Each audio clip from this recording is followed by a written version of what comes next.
மனிதன் மண்ணினால் படைக்கப்பட்டிருக்கின்றான் அப்படின்னு சொன்னா, இது போன்ற மனிதன் அடுத்தவரிடத்தில் உறவாடி வாழ வேண்டும் அப்படிங்கிறத கற்றுத்தருவதற்காக வேண்டி அல்லாஹ்தால மனிதனை மண்ணினால் படைத்திருக்கின்றான். உறவாடி வாழ வேண்டும். மண் எப்படி மற்ற பொருள்களை எல்லாம் அரவணைத்துக் கொள்ளுகின்றதோ அது போன்று மனிதன் பிறரை அரவணைத்து வாழ வேண்டும். அவர் முஸ்லிமாக இருந்தாலும் சரி, முஸ்லிம் அல்லாதவராக இருந்தாலும் சரி. ஆனா ஒவ்வொருவருக்கும் ஒரு இலக்கணம் உண்டு. இவரை இப்படித்தான் அரவணைக்க வேண்டும் அப்படின்னு சொல்லி. தாயை அரவணைப்பதை போன்று மக்களை அரவணைப்பது என்பது கிடையாது. மக்களை அரவணைப்பது, அதாவது சேர்ந்து வாழ்வது என்பதற்கு ஒரு தனி சட்டம்.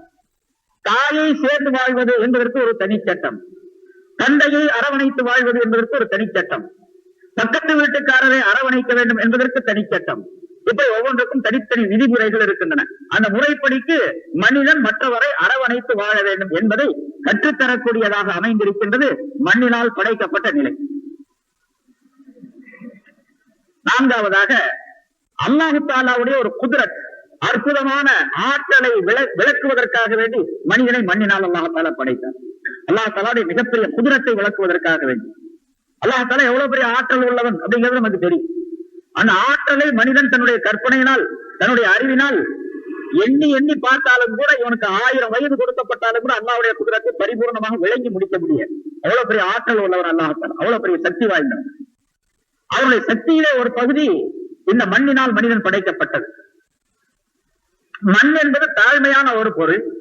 அதுவும் கூட இந்த பூமிங்கிறது இந்த கோலங்களிலே, இந்த ஆழம் என்ற பிரபஞ்சத்திலே ரொம்ப அற்பமான ஒரு சின்ன பொருள். அது சூரியன்ல இருந்து பார்த்தா, சந்திரன்ல இருந்து இந்த பூமியை பார்த்தா ஒரு சின்ன பந்தை போன்று தெரிகின்றது அப்படின்னு சொல்றான். சின்ன பந்தை போல இருக்குது. சரி, சந்திரன் எங்க இருக்குது? 2.5 லட்சம் மைலுக்கு அந்த பக்கத்துல இருக்குது.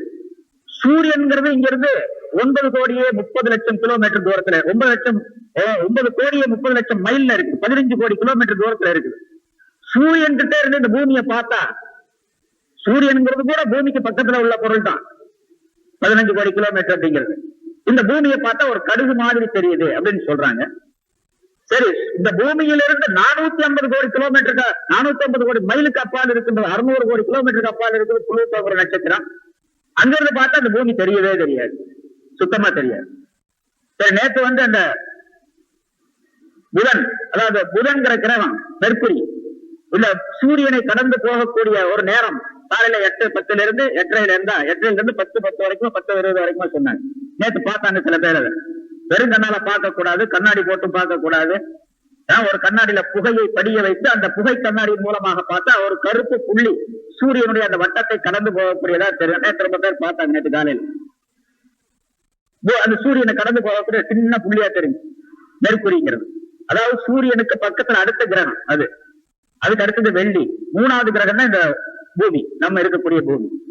அந்த பக்கத்தில் இருக்கக்கூடிய, இங்கிருந்து பக்கத்தில் இருக்கக்கூடிய அந்த மெர்க்குரி இருக்கின்றது, அது புதன்கிற கிரகம். சூரியன் இங்கிருந்து சூரியனுக்கு பக்கத்துல அது போயிட்டு இருக்கிறது. அதை பார்க்கும்போது ஒரு சின்ன புள்ளி மாதிரி தெரியும், ஒரு சின்ன புள்ளி மாதிரி கருப்பா தெரியும். கருப்பா நகர்ந்து போகக்கூடிய அதுதான் புதன் கிரகம் அப்படிங்கிறான். சூரியனை கடந்து செல்லக்கூடிய ஒரு வாய்ப்பு, அரிய காட்சி அப்படின்னு சொல்லி நேற்று எல்லாரும் பார்த்தாங்க. ரொம்ப இங்க இருக்கக்கூடிய அந்த ஆராய்ச்சி நிலையத்திலையும் கூட அது பற்றி உள்ள விளக்கங்கள்லாம் நேற்று சொல்லப்பட்டது. இப்ப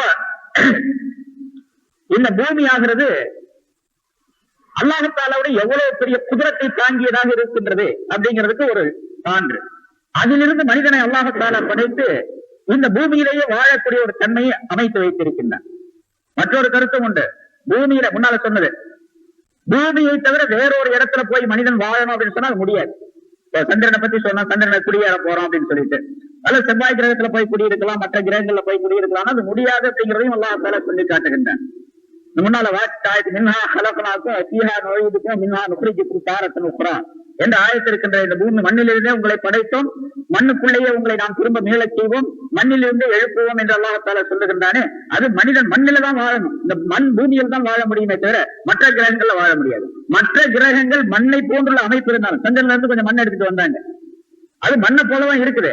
ஆனா இந்த மண்ணுக்குள்ள என்ன தன்மை இருக்கின்றது, இந்த தன்மை அதுல கிடையாது. மண்ணை போல தோற்றத்துல இருக்குதே தவிர இந்த மண் எப்படி செடி கொடிகளை வளர செய்கின்றதோ, முளைய செய்கின்றதோ, அது போன்று அது முளைய செய்யாது. சந்திரனில் இருக்கக்கூடிய அந்த மண்ணுக்குள்ளே ஒரு சடலத்தை போட்டு மூடி மறைத்தால் அந்த சடலத்தை அது தனித்தனியாக பிரித்து விடக்கூடிய தன்மை அந்த மண்ணுக்கு கிடையாது.